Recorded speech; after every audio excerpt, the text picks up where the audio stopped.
ತಾಲೂಕಿನ ಡಿಬಿಕುಪ್ಪೆ ಗ್ರಾಮ ಪಂಚಾಯಿತಿ ವ್ಯಾಪ್ತಿಯ ಹಾಡಿಗಳಲ್ಲಿ ಅಂದಾಜು 35 ಕೋಟಿ ರು ವೆಚ್ಚದ ವಿವಿಧ ಕಾಮಗಾರಿಗಳಿಗೆ ಶಾಸಕ ಅನಿಲ್ ಚಿಕ್ಕಮಾದು ಗುದ್ದಲಿ ಪೂಜೆ ನೆರವೇರಿಸಿದರು. ತಾಲೂಕಿನ ಉದ್ಬೂರು ಕೆರೆ ಹಾಡಿಯಲ್ಲಿ ಪರಿಶಿಷ್ಟ ವರ್ಗಗಳ ಕಲ್ಯಾಣ ಇಲಾಖೆ ವತಿಯಿಂದ ಆದಿವಾಸಿಗಳಿಗೆ ನಿರ್ಮಿಸಲಾದ 75 ಲಕ್ಷ ವೆಚ್ಚದ 15 ಮನೆ ಹಸ್ತಾಂತರ ಹಾಗೂ ಚೆಸ್ಕಾಂ ವತಿಯಿಂದ ಡಿಬಿಕುಪ್ಪೆ ಪಂಚಾಯಿತಿ ವ್ಯಾಪ್ತಿಯಲ್ಲಿ 4.5 ಕೋಟಿ ರು ವೆಚ್ಚದಲ್ಲಿ ನಿರ್ಮಿಸಲಾಗಿರುವ ಯುಜಿ ಕೇಬಲ್ ವಿದ್ಯುತ್ ಸಂಪರ್ಕಕ್ಕೆ ಚಾಲನೆ ನೀಡಿ ಮಾತನಾಡಿದ ಶಾಸಕರು 126 ಹಾಡಿಗಳಿಗೆ ವಿದ್ಯುತ್ ಸಂಪರ್ಕವನ್ನು ಕಲ್ಪಿಸಲಾಗಿದೆ. ಕೆರೆಹಾಡಿಯಲ್ಲಿ 46 ಕುಟುಂಬಗಳ ಪೈಕಿ 21 ಮಂದಿಗೆ ಹಕ್ಕುಪತ್ರ ಹಸ್ತಾಂತರಿಸಲಾಗಿದ್ದು, ಅವರಲ್ಲಿ 15 ಮಂದಿಗೆ ಮನೆ ನಿರ್ಮಾಣ ಮಾಡಿಕೊಡಲಾಗಿದೆ. ಡಿಬಿಕುಪ್ಪೆ ಗ್ರಾಮ ಪಂಚಾಯಿತಿ ಭಾಗದಲ್ಲಿ 50 ಕೋಟಿ ರು ವೆಚ್ಚದ ಅಭಿವೃದ್ಧಿ ಕಾಮಗಾರಿಯನ್ನು ಮಾಡಲಾಗಿದೆ. ಕಾಡೊಳಗಿನ ರಸ್ತೆ ಅಭಿವೃದ್ಧಿ, ಕುಡಿಯುವ ನೀರಿನ ಯೋಜನೆ, ಶಾಲೆಗಳ ಅಭಿವೃದ್ಧಿ, ವಿದ್ಯುತ್ ಸಂಪರ್ಕ ಸೇರಿದಂತೆ ಪ್ರಮುಖ ಮೂಲಭೂತ ಸೌಲಭ್ಯಗಳನ್ನು ಕಲ್ಪಿಸಿಕೊಡಲಾಗಿದೆ. ಆದಿವಾಸಿಗಳ ಬೇಡಿಕೆಯಂತೆ ಹಕ್ಕುಪತ್ರದ ಆಧಾರದ ಮೇಲೆ ಕೃಷಿ ಇಲಾಖೆಯಿಂದ ಬಿತ್ತನೆ ಬೀಜ ನೀಡುವಂತೆ ಕೃಷಿ ಇಲಾಖೆಗೆ ಸೂಚಿಸಲಾಗಿದೆ. ಕುಡಿಯುವ ನೀರನ್ನು ಬಗೆಹರಿಸಲು ನೂತನ ನೀರಿನ ತೊಂಬೆ ನಿರ್ಮಾಣಕ್ಕೂ ಸಹ ಸೂಚಿಸಲಾಗಿದೆ. ಮುಂದಿನ ದಿನಗಳಲ್ಲಿ ಫಲಾನುಭವಿಗಳಿಗೆ ಹಕ್ಕುಪತ್ರ ವಿತರಣೆಗೆ ಜಿಲ್ಲಾಧಿಕಾರಿಯೊಂದಿಗೆ ಚರ್ಚಿಸಿ ನೀಡಲಾಗುವುದೆಂದು ಆದಿವಾಸಿಗಳಿಗೆ ಶಾಸಕರು ಭರವಸೆ ನೀಡಿದರು.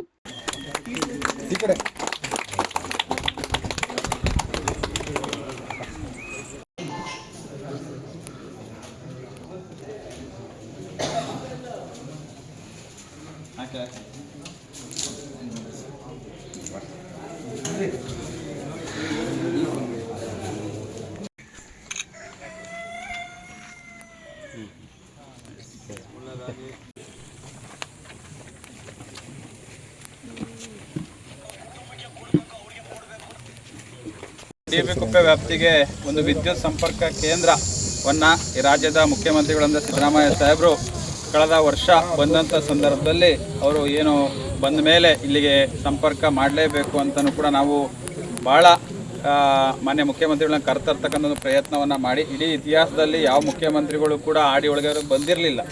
ಒಂದು ಇತಿಹಾಸವನ್ನು ನಿರ್ಮಾಣ ಮಾಡ್ತಕ್ಕಂಥ ಕೆಲಸವನ್ನು ನಮ್ಮ ರಾಜ್ಯದ ಮುಖ್ಯಮಂತ್ರಿಗಳಂತ ಸಿದ್ದರಾಮಯ್ಯ ಸಾಹೇಬರು ಮಾಡಿಕೊಟ್ಟಿದ್ದಾರೆ. ಭವಿಷ್ಯ ಏನು ನಮ್ಮ ತಾಲೂಕಿನಲ್ಲಿ 126 ಆಡಿಗಳು ಏನು ಬರ್ತದೆ ಎಲ್ರಿಗೂ ಕೂಡ ಒಂದು ವಿದ್ಯುತ್ ಸಂಪರ್ಕ ಕೇಂದ್ರವನ್ನು ಕೊಡಲೇಬೇಕು ಅಂತ ಮುಖ್ಯಮಂತ್ರಿಗಳು 4-5 ಬಾರಿ ಮೀಟಿಂಗ್ನ ಮಾಡಿ ಇವತ್ತು ನಾವು ಒಂದು ಚಾಲನೆಯನ್ನು ನಾವು ಕೊಟ್ಟಿದ್ದೀವಿ. ಸುಮಾರು 4.5 ಕೋಟಿ ವೆಚ್ಚದಲ್ಲಿ ಇದು ಚಾಲನೆಯನ್ನು ನಾವು ಎಲ್ಲ ಆಡಿಗಳು ಕೂಡ ಕೊಟ್ಟಿದ್ದೀವಿ. ಜೊತೆಗೆ ಈ ಒಂದು ಕೆರೆ ಆಡಿ ಭಾಳ ವಿಶೇಷತೆ, 41 ಕುಟುಂಬಗಳು ಇಲ್ಲಿ ವಾಸವಾಗ್ತಕ್ಕಂಥದ್ದು. ಇವತ್ತು ಸುಮಾರು 15 ಮನೆಗಳನ್ನ ನಾವು ಕಟ್ಟಿಕೊಟ್ಟಿದ್ದೀವಿ. ಟೋಟಲ್ ಆಗಿ 26 ಮನೆಗಳನ್ನ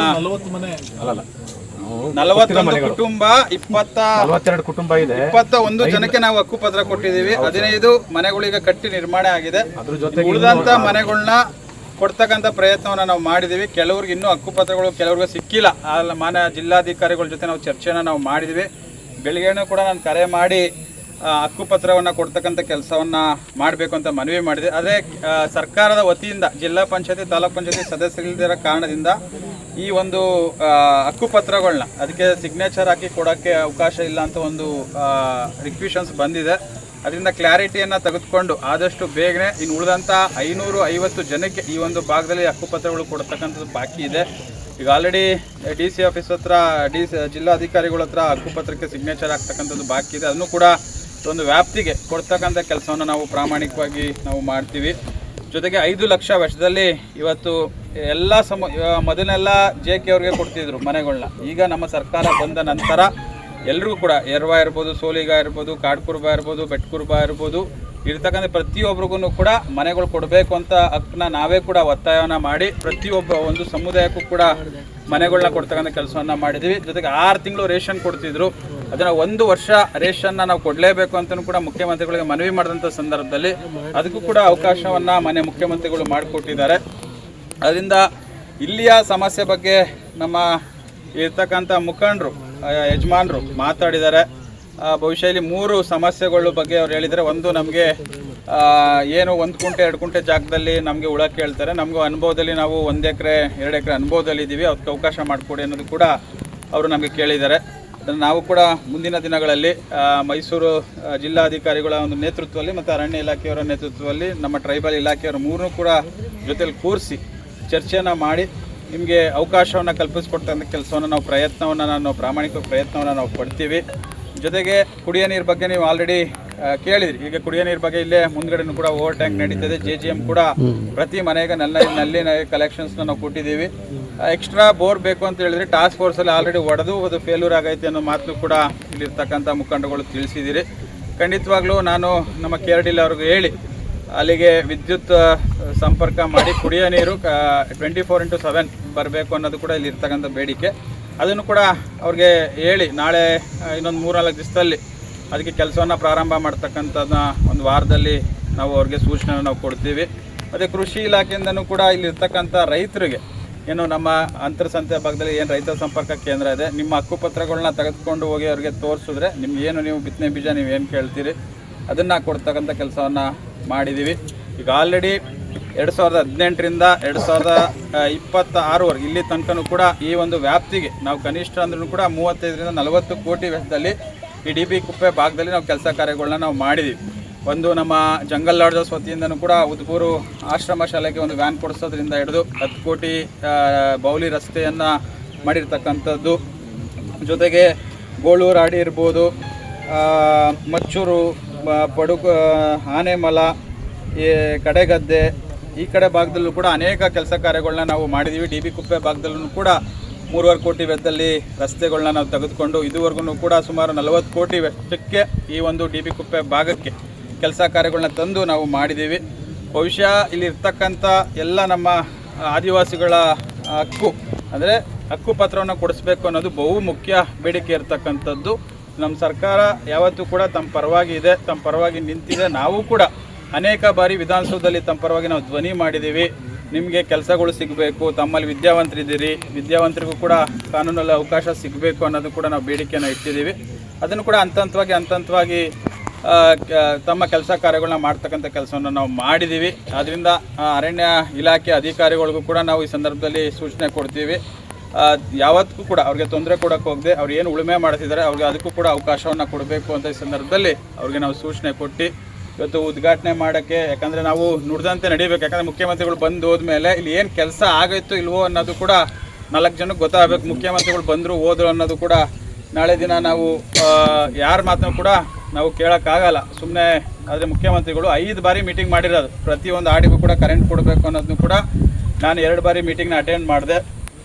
ಅಲ್ಲೂ ಕೂಡ ಮುಖ್ಯಮಂತ್ರಿಗಳು ಚರ್ಚೆಯನ್ನು ಮಾಡಿ ಇವತ್ತು ಪ್ರತಿಯೊಬ್ಬರಿಗೂ ಕೂಡ ಮನೆಯನ್ನು ಕಟ್ತಕ್ಕಂಥ ಕೆಲಸವನ್ನು ಮಾಡಿದ್ದಾರೆ. ಕರೆಂಟ್ ಕೊಡ್ತಕ್ಕಂಥ ಕೆಲಸವನ್ನು ಮಾನ್ಯ ಮುಖ್ಯಮಂತ್ರಿಗಳು ನಾವು ಸ್ಪಂದಿಸ್ತಕ್ಕಂಥ ಈ ತಾಲೂಕಿಗೆ ವಿಶೇಷವಾಗಿ ಒಂದು ಅನುದಾನಗಳನ್ನ ಕೊಟ್ಟಿದೆ. ವಿಶೇಷವಾಗಿ 200 ಕೋಟಿ ರೂಪಾಯಿ ಕಳೆದ ಬಾರಿ ಬಜೆಟ್ನಲ್ಲಿ ಆದಿವಾಸಿಗಳಿಗೆ ಸಪ್ರೇಟು ದುಡ್ಡನ್ನು ಇಟ್ಟತಕ್ಕಂಥ ಕೆಲಸವನ್ನು ಮಾನ್ಯ ಮುಖ್ಯಮಂತ್ರಿಗಳು ಮಾಡಿದ್ದಾರೆ. ಅದನ್ನು ನಮಗೆ ಏನೇನು ಕೆಲಸ ಕಾರ್ಯಗಳು ಆಗಬೇಕು, ಆದಿವಾಸಿಗಳ ನಿಗಮನೂ ಕೂಡ ಈಗಿನ ಬಜೆಟಲ್ಲಿ ಸ್ಥಾಪನೆ ಆಗಿದೆ. ಸಪ್ರೇಟಾಗಿ ನಿಮಗೆ ಅದು ಸ್ಕೀಮು, ನಿಮಗೆ ಸಪ್ರೇಟ್ ಬೋರಲ್ಲು ಇರ್ಬೋದು, ಕಾರ್ ತಗೊಳಕ್ಕಿರ್ಬೋದು, ಅಂಗಡಿ ಲೋನ್ ಇರ್ಬೋದು, ಆದಿವಾಸಿಗಳ ನಿಗಮನೇ ಸಪ್ರೇಟ್ ಮಾಡಿ. ಹಿಂದೆ ವಾಲ್ಮೀಕಿ ನಿಗಮ ಇತ್ತು, ಅಂಬೇಡ್ಕರ್ ನಿಗಮ ಇತ್ತು, ಬೋವಿ ನಿಗಮ ಇತ್ತು, ಜೊತೆಗೆ ಬಾಬು ಜಗಜೀವನ್ ರಾಮ್ ನಿಗಮಗಳಿತ್ತು. ನಿಮ್ಮದು ಕೂಡ ಹೊಸದಾಗಿ ಈಗ ಮುಖ್ಯಮಂತ್ರಿಗಳು ಆದಿವಾಸಿಗಳ ನಿಗಮ ಅದನ್ನೇ ಸಪ್ರೇಟ್ ಮಾಡಿ ನಿಮ್ಮಲ್ಲಿರ್ತಕ್ಕಂಥ ಅಪ್ಲಿಕೇಶನ್ಸ್ ಹಾಕಿ ನಿಮಗೇನೆ ಸಪ್ರೇಟ್ ಕಾರ್ ಕೊಡ್ತಕ್ಕಂಥದ್ದು, ಬೋರ್ ಕೊಡ್ತಕ್ಕಂಥದ್ದು ನಿಮ್ಮ ಜಮೀನುಗಳಿಗೆ ಇದನ್ನು ಮಾನ್ಯ ಮುಖ್ಯಮಂತ್ರಿಗಳು ಮಾಡಿಕೊಟ್ಟಿದ್ದಾರೆ. ಅದರಿಂದ ಇಲ್ಲಿಗೆ ಮುಖ್ಯಮಂತ್ರಿಗಳು ಸಂಜೆ 5 ಗಂಟೆಗೆ 6 ಗಂಟೆಗೆ ಬಂದು ನಿಮ್ಮ ಜೊತೆನೇ ಇದ್ದು ಕಳೆದ 3 ಗಂಟೆ ಟೈಮು ನಿಮ್ಮ ಆಡಿಲಿದ್ದು ಒಂದು ಇಲ್ಲಿಗೆ ತಮ್ಗೆ ಏನೇನು ಬೇಕು ಮೂಲಭೂತ ಸೌಕರ್ಯನ ಒದಗಿಸ್ತಕ್ಕಂಥ ಕೆಲಸವನ್ನು ನಾವೆಲ್ಲರೂ ಸೇರಿ ನಾವು ಮಾಡಿದ್ದೀವಿ. ಅದರಿಂದ ತಮ್ಮ ಕುಟುಂಬಕ್ಕೆ ಮಕ್ಕಳನ್ನ ವಿದ್ಯಾವಂತರಾಗಿ ಮಾಡಿ ನಿಮ್ಮೆಲ್ಲರಿಗೂ ಕೂಡ ಒಂದು ಒಳ್ಳೆಯದಾಗಲಿ ಅಂತ ಶುಭ ಹಾರೈಸಿ ನನ್ನ ಮಾತನ್ನ ಮುಗಿಸ್ತೀನಿ. ಈ DB ಕುಪ್ಪೆ ಪಂಚಾಯಿತಿ ವ್ಯಾಪ್ತಿಯ 13 ಹಾಡಿಗಳು ಸ್ವಾತಂತ್ರ್ಯ ಬಂದು 75 ವರ್ಷಗಳ ಕಳೆದರೂ ಕೂಡ ಕತ್ತಲಿನಲ್ಲೇ ಕಳೀತಾ ಇದ್ರು. ಸೊ ಅವರ ಏನು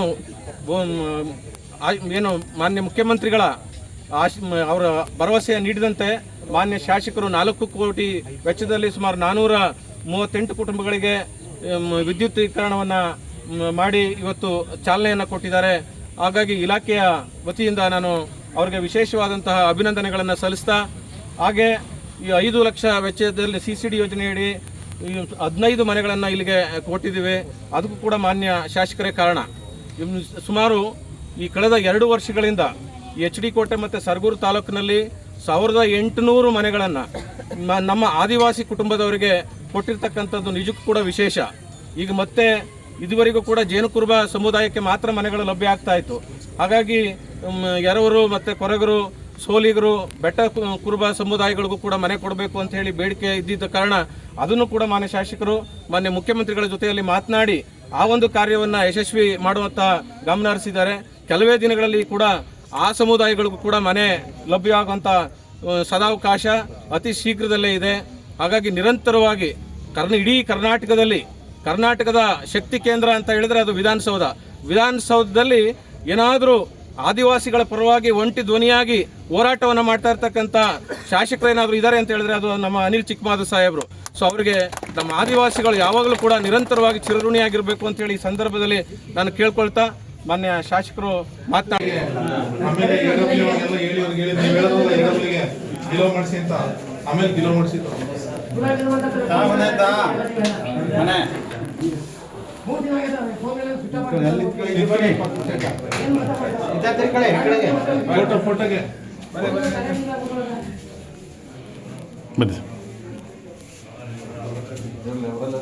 ಹೆಗ್ಗಳಿಕೆ ನಮ್ಮ ಶಾಸಕರದಾಗಿರ್ತದೆ. ಇದೇ ಅಡಿಗೆ ಬಂದು ಇಲ್ಲಿ ನಮ್ಮ ಸ್ಥಳೀಯ ಸಮಸ್ಯೆಗಳ ಬಗ್ಗೆ ಮುಖ್ಯಮಂತ್ರಿಗಳು ಆಲಿಸಿದ್ದಾರೆ. ಅದಾದ ನಂತರ ನವೆಂಬರ್ 26ನೇ ತಾರೀಕು ಅವರ ಗೃಹ ಕಚೇರಿಯಲ್ಲಿ ಸಭೆಯನ್ನು ಕರೆದು ಆಡಿಗಳಿಗೆ ಮೂಲಭೂತ ಸೌಲಭ್ಯಗಳು ಹೇಗೆ ಕಲ್ಪಿಸಬೇಕು ಅನ್ನೋದ್ರ ಬಗ್ಗೆ ಅವರು ಪೂರ್ಣವಾಗಿ ಅರಣ್ಯ ಮಿನಿಸ್ಟ್ರು ಮತ್ತು PWD ಮಿನಿಸ್ಟ್ರು ಮತ್ತು ನಮ್ಮ ನಗರಾಭಿವೃದ್ಧಿ ಮಿನಿಸ್ಟ್ರು 3 ಜನ ಮಿನಿಸ್ಟ್ರುಗಳನ್ನು ಕರೆದು ಅಲ್ಲಿ ಕಾರ್ಯಕ್ರಮನ ಮಾಡಬೇಕು ಅಂತೇಳಿ ಚರ್ಚೆಗಳಾದಂಥ ಸಂದರ್ಭದಲ್ಲಿ ನಾನು ಕೂಡ ಸಭೆಯಲ್ಲಿ ಆಸೀನರಾಗಿದ್ದೆ ಮತ್ತು ಕಾವೇರಣ್ಣವರು ಬಂದಿದ್ದರು. ತಾಲೂಕು ಜಿಲ್ಲೆಯ ಮೈಸೂರು ಜಿಲ್ಲೆ ಮತ್ತು ಕೊಡಗು ಜಿಲ್ಲೆಯವ್ರನ್ನೆಲ್ಲನೂ ಕರೆಸಿ ಇರುವಂಥ 8 ಜಿಲ್ಲೆಗಳಲ್ಲಿ ಇರುವಂಥ 13 ಆದಿವಾಸಿ ಸಮುದಾಯಗಳಿಗೆ ಏನು ಮೂಲಭೂತ ಸೌಕರ್ಯಗಳು ಆಗಬೇಕು ಅನ್ನೋದ್ರ ಬಗ್ಗೆ ಮುಖ್ಯಮಂತ್ರಿಗಳು ಖುದ್ದಾಗಿ ಭರವಸೆಯನ್ನು ಕೊಟ್ಟಿದ್ದಾರೆ. ಅದನ್ನು ಈಡೇರಿಸಲಿಕ್ಕೆ ಸಮಸ್ಯೆ ಬರುತ್ತೆ ಅಂತ ಅರಣ್ಯ ಮಿನಿಸ್ಟರ್ ಹೇಳಿದಾಗೂ ಕೂಡ ಮುಖ್ಯಮಂತ್ರಿಗಳು ಇಲ್ಲ, ಅದನ್ನು ನೀವು ತಪ್ಪು ಕಲ್ಪನೆ ಇಟ್ಕೊಂಡಿದ್ದಾರೆ, ಅವ್ರನ್ನ ಒಂದು ಮನುಷ್ಯರಾಗಿ ಪರಿಗಣನೆಗೆ ತಕ್ಕೊಂಡು ನೀವು ಮೂಲಭೂತ ಸೌಕರ್ಯಗಳನ್ನ ಮಾಡಬೇಕು, ಅಧಿಕಾರಿಗಳು ಕುಂಟು ನೆಪವನ್ನು ಹೇಳ್ಬಾರ್ದು ಅಂತ ಹೇಳ್ಬಿಟ್ಟು ಮುಖ್ಯಮಂತ್ರಿಗಳು ತಾಕೀತನ್ನು ಕೂಡ ಆ ಸಭೆಯಲ್ಲಿ ಮಾಡಿದ್ದಾರೆ. ಹಾಗಾಗಿ ನಾನು ದಯವಿಟ್ಟು ಕ್ಷಮಿಸಬೇಕು, ನಾನು ತಡವಾಗಿ ಬಂದಿದ್ದೀನಿ. ತಾವು ಏನು ಹೇಳಿದಿರೋ ಸಮಸ್ಯೆಗಳು ನಾನು ಸಾಹೇಬರು ಗಮನಕ್ಕೆ ಬಂದೈತೆ, ಸಾಹೇಬರು ಬಗೆಹರಿಸ್ತಾರೆ. ಇಲ್ಲಿ ಬಗೆಹರಿಲಿಲ್ಲ ಅಂತಂದಾಗ ಮುಂದಿನ ದಿನಗಳಲ್ಲಿ ನಾನು ಯಾಕಂತಂದ್ರೆ ನನ್ನನ್ನು ವೈಲ್ಡ್ ಲೈಫ್ ಸ್ಟೇಟ್ ಬೋರ್ಡ್ಗೆ ಆಯ್ಕೆ ಮಾಡಿ ಕಳಿಸ್ತಂತ ಹೆಗ್ಗಳಿಕೆ ನಮ್ಮ ಶಾಸಕರಿಗೆ ಬರುತ್ತೆ. ನಾವು ಕೂಡ ಆ ಸಭೆಯಲ್ಲಿ ಇಲ್ಲಿ ಏನೇ ನಿರ್ಣಯಗಳು ತಗೊಂಡ್ರು ಕೂಡ ಅಲ್ಲಿ ನಾವು ಮಂಡಿಸಿ ಅಲ್ಲಿ ಅನುಮೋದನೆ ತಗೋಬೇಕಾಗುತ್ತೆ. ಅದಕ್ಕೆ ನಾನು ಪೂರಕವಾಗಿ ಸಹಕರಿಸ್ತೇನೆ ಅಂತ ಹೇಳ್ತಾ ಇಷ್ಟೊತ್ತು ಮಾತಾಡೋಕೆ ನಮಗೆ ಒಂದು ಇದಕ್ಕೆ ಕೊಟ್ಟಿದ್ದಾರೆ. ನಮಗೆ ಖುಷಿ ಬಂತು. ಈಗ ಕರೆಂಟ್ ಇತ್ತಿಲ್ಲ, ಕರೆಂಟು ಉಳುಮೆ ಮಾಡೋಕ್ಕೊಂದು ನಮಗೆ ಒಂದು ಅವಕಾಶ ಬೇಕು. ನಮ್ಮ ಜೀವನಕ್ಕೆ ಸ್ವಲ್ಪ ಇವಾಗ ಇವ್ರ ಎದುರಿಗೆ ಹೇಳ್ತಾರೆ, ಅವಾಗ ಅವ್ರು ಹೋದ್ಮೇಲೆ ಹಂಗಾಗಲ್ಲ ಹಿಂಗಾಗಲ್ಲ ಅಂತ ತಡೀತಿಲ್ಲ. ವರ್ಷದಲ್ಲೂ ಹಿಂಗೆ ಮಾಡಿದ್ರೆ ಈ ವರ್ಷ ಹಂಗೆ ಮಾಡಿದ್ದಾರೆ. ನಾವು ಮೊನ್ನೆ ಹೋಗಿ ಕೇಳಿದಾಗ ಸಾಹೇಬ್ರು ಕೇಳಿ ಅಂದರು, ನಾವು ಈಗ ಮಳೆ ಬಿದ್ದಿದೆ, ಇನ್ನು ಮಳೆ ಆದರೆ ಇನ್ನು ಉಳುಮೆ ಮಾಡೋಕ್ಕಾಗಲ್ಲ, ಅದೊಂದು ಸ್ವಲ್ಪ ಅವಕಾಶ ಮಾಡಿಕೊಡ್ಬೇಕು. ನಮಗೆ ಇದೊಂದು ಸ್ವಲ್ಪ ನೋಡಿ ಸರ್, ಅಲ್ಲಿ ಗಂಟು ನಾವು ಮಾಡ್ತಾಯಿದ್ರು, ಅಲ್ಲಿ ಹೇಳಿ ತಡೆದು ಕಾಡು ಬೆಳೆಸ್ಬಿಟ್ರು. ಇವಾಗ ಕಡಿಯೋಕೆ ಹೋಯ್ತದೆ ಕಾಡು ಅಂತಾರೆ. ಅದಕ್ಕೆ ಸ್ವಲ್ಪ ನಮಗೆ ಅದು ಸ್ವಲ್ಪ ಬಿಡಿಸ್ಬೇಕು. ಟ್ರೆಂಚ್ ಸ್ವಲ್ಪ ಆಗಿಲ್ಲ. ಫಾರೆಸ್ಟ್ ಅವರು ಸುಮಾರು ವರ್ಷದಿಂದ ಆಗಿದೆ ಸರ್, ತಡೀತಲೇ ಸರ್.